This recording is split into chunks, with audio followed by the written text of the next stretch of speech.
Hello, aujourd'hui je vous propose de faire des petites révisions en maths financière, des exercices typiques que vous pouvez avoir en examen, et on va les détailler un à un en rappelant les formules et le pourquoi des formules. C'est parti. On va voir les comparaisons de placement, les différents types de comparaisons que vous pouvez avoir à faire dans votre vie, ou bien lorsque vous êtes en école de commerce ou à la fac, ce que vous pouvez avoir en examen. Première chose qu'on va voir, c'est les comparaisons de placement intérêt simple et intérêt composé. Si on note C0, évidemment le capital investi, capital de départ, N la durée d'investissement en période, bien évidemment, la période ça peut être des jours, des années, des mois, des semestres, etc. C indice N, le capital au bout de N périodes d'investissement, et TP, le taux périodique nominal. D'accord? Et bien, on rappelle que pour un placement à intérêt composé, on a C indice N égale C0 facteur de 1 plus TP à la puissance N, et que pour un placement à intérêt simple, on a C indice N égale C0 facteur de 1 plus N fois TP, tout simplement. Et donc, pour comparer un placement à intérêt simple avec un placement à intérêt composé, eh ben, il suffit de calculer le C indice N dans chacun des cas. On va faire un exemple.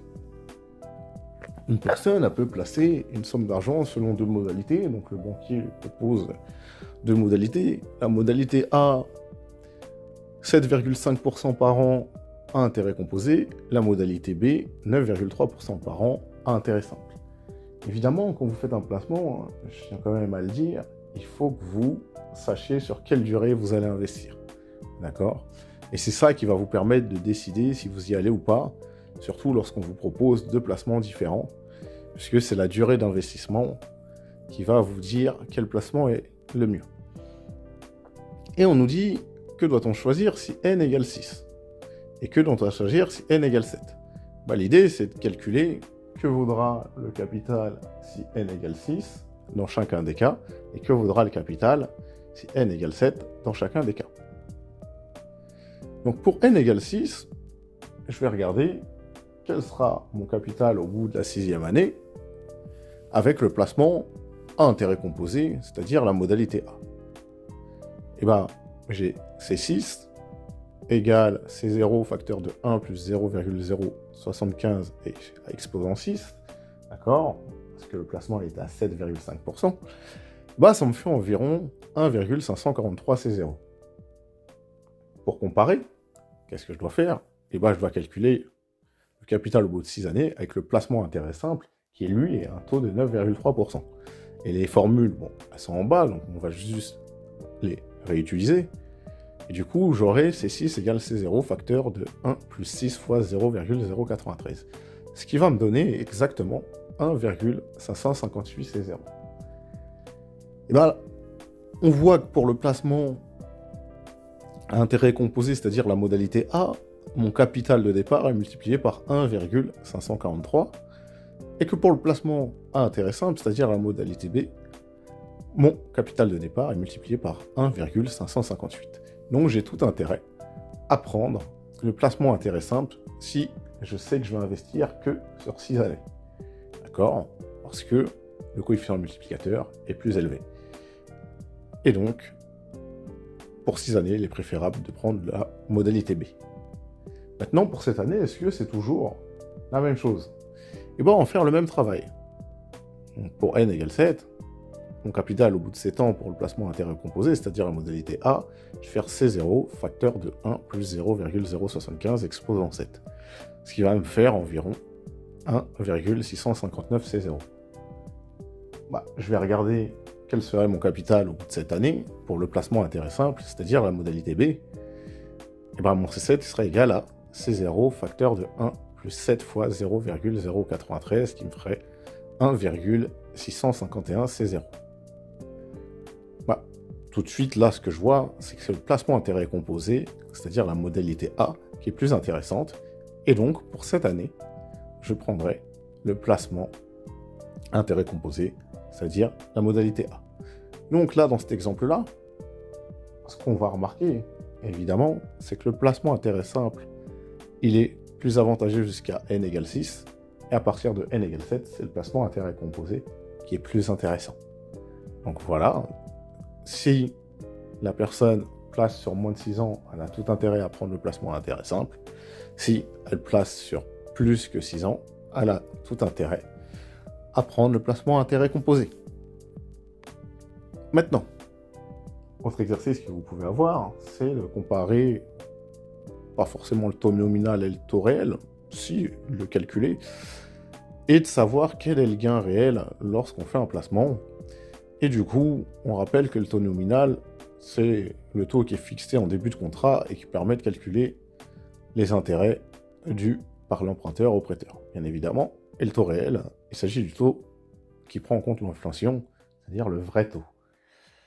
Et le taux réel, donc, on peut dire qu'il est égal à 1 plus le taux nominal sur 1 plus le taux d'inflation moins 1, ou si on veut tout mettre au même dénominateur, c'est égal au taux nominal moins le taux d'inflation divisé par 1 plus le taux d'inflation. Et donc, on va faire un petit exercice. On a Monsieur Franck qui a investi 15 000 € en janvier 2022 et qui a un taux de 3%. Quel était son gain réel en janvier 2024? Prise en compte de l'inflation, d'accord? Quel est le taux réel moyen annuel durant ces 2 années? Et on va considérer qu'il a investi évidemment dans un livret de développement durable, LDD, qui est à 3%, ce que votre banquier vous vend, et on va voir si c'est intéressant ou pas. Si on considère que le taux d'inflation entre janvier 2023 et janvier 2024, il était de 4,48%, et si on considère que le taux d'inflation entre janvier 2022 et janvier 2023, il était de 5,22%. D'accord, c'est des chiffres approximatifs qui ne sont pas forcément les chiffres réels, d'accord, mais qui se rapprochent peut-être de la réalité. Tel est l'exercice. Et donc, moi, j'ai besoin de calculer le gain réel, c'est-à-dire au bout des 2 ans. Donc, on a mis c'est indice N, mais comme N égale 2, on pourrait dire c'est indice 2. Ce sera le capital de départ qui va être multiplié par 1 plus le taux réel, plus 1 plus le taux réel, évidemment, entre 2023 et 2024. D'accord? Taux réel 1, c'est le taux entre 2022 et 2023, et le taux réel 2, c'est le taux entre 2023 et 2024.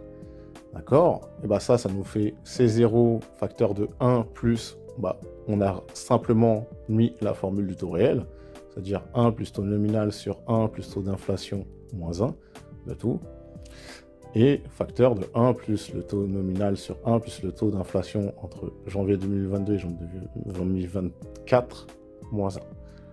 Donc ça, quand on calcule, ça nous fait 14 475,52 €. Et on parle évidemment en euros 2022. D'accord? Comme on avait investi à partir de 2022, là, on parle en euros 2022. C'est-à-dire que M. Franck, si on parle en gain réel, il subit une perte de 524,48 € en euros 2022. Mais si on voulait les convertir en euros 2024, on aurait multiplié d'abord par 1 plus le taux réel 1 plus le taux d'inflation, pardon, et entre l'année 2022 et 2023, et on a encore multiplié par 1 plus le taux d'inflation entre janvier 2023 et janvier 2024, ce qui aurait fait 576,58 € de l'année 2024. Voilà. Donc, on peut constater que M. Franck subit une perte de plus de 500 €. Et donc, qu'est-ce que ça veut dire ça? Que votre livret à développement durable, d'accord, a un taux négatif. Et c'est pour ça, en fait, que sur les contrats, de toute manière, on vous affiche les taux, évidemment, nominaux et pas les taux réels. Et parce que, de toute manière, on ne peut pas connaître les taux réels à l'avance, puisqu'on ne connaît pas l'inflation à l'avance. Il y a des prévisions, évidemment, il y a des prévisions, mais on ne connaît pas X années à l'avance. Mais voilà. Tout ça pour dire que c'est pas parce qu'un taux nominal est positif que le taux réel l'est. Et du coup, nous, on nous demande quel est le taux réel moyen durant ces 2 années. on va chercher le taux réel moyen, d'accord? Et ce qu'il faut se dire, c'est que 1 plus le taux réel moyen, au carré, doit être égal à 1 plus le taux réel de la première année, facteur de 1 plus le taux réel de la deuxième année. C'est une équation à résoudre qui nous permettra de trouver le taux annuel moyen. Et donc, ça me fera 1 plus le taux annuel moyen qui sera égal à la racine carrée de 1 plus le taux réel de la première année, facteur de 1 plus le taux réel de la deuxième année. D'accord? Les deux nombres là qui sont positifs, donc je peux prendre la racine carrée évidemment. Et ensuite, il faut isoler le taux annuel moyen réel. C'est-à-dire que le taux annuel moyen réel est égal à la racine carrée de 1 plus le taux réel de la première année, facteur de 1 plus le taux réel de la deuxième année, le tout moins 1. Et quand on remplace par les chiffres, ça nous fait environ moins 1,76% annuel. Donc autrement dit, le livret à développement durable qu'on propose, son taux réel, il est de moins 1,76% annuel. Voilà. Deuxième type de comparaison que vous pouvez avoir à faire, deuxième type d'exercice qui peut être intéressant. Troisième type d'exercice, c'est de comparer un placement à intérêt post-compté avec un placement à intérêt pré-compté. Donc ça, on va rappeler, intérêt post-compté, lorsqu'un emprunteur demande un capital à la banque, les intérêts sont comptés à la fin de chaque période. Il s'agit du cas classique, d'accord? Et intérêt pré-compté, c'est rare, c'est lorsque l'emprunteur demande un capital qu'on va placer à la banque, les intérêts sont payés au début du déblocage du prêt, donc il reçoit le capital qu'il a demandé, moins les intérêts qu'il paye directement. Donc on dit c'est moins aussi. Comment on passe du taux précompté au taux post-compté? Le taux post-compté, c'est égal au taux précompté divisé par 1 moins n fois le taux précompté. N est le nombre de périodes, bien évidemment. Et du coup, on va faire cette comparaison. Donc, il y a un organisme financier qui vous propose pour 6 mois les deux types de placements suivants. Un placement 1 à intérêt post-compté à un taux annuel de 5% et un placement B à intérêt simple précompté à un taux annuel de 4,9%. Quel placement choisissez-vous? L'idée, c'est de comparer, évidemment, les taux post-comptés ensemble. D'accord? Donc, calculons le taux post-compté du placement B. On se rappelle que N, comme c'est 6 mois, c'est une demi-année, c'est-à-dire 0,5 année, et le taux, c'est 4,9%, c'est-à-dire 0,049. Et en appliquant la formule, simplement, je sais que le taux post-compté, c'est égal au taux précompté sur 1 moins n fois le taux précompté, c'est-à-dire 0,049 sur 1 moins 0,5 fois 0,049, ce qui fait à peu près 0,0523.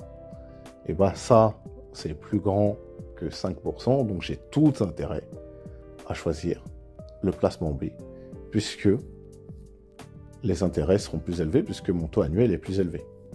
Et donc, j'aurais choisi le placement B. Et voilà. Maintenant, on va faire encore un dernier exercice pour comparer les placements. En fait, c'est des placements qui sont avec des versements des intérêts sur des périodes différentes. C'est-à-dire qu'il faut se ramener sur une durée équivalente. Et on va faire un exemple. On nous demande de déterminer les taux mensuels et semestriels et équivalents au taux annuel de 11,32%.